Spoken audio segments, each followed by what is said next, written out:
Já notou aquela pessoa que, quando fica com raiva, o olhar dela aparenta ficar vermelho? Essa pessoa tem o olhar de anjo caído. Quem carrega esse olhar foi moldado pela dor.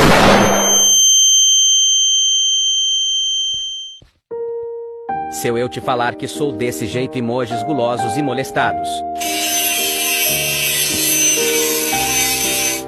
Caraca, exatamente eu, porque quando fico com raiva não tenho controle, nem estou zoando.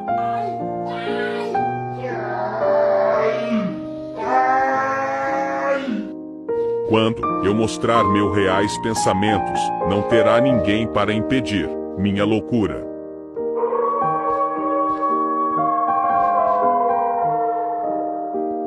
Eu tenho olho do anjo caído, ao todo mundo tem medo de mim. Eu preferia que meu olho não ficasse vermelho e molde guloso. Parece a marreta do Chapolin.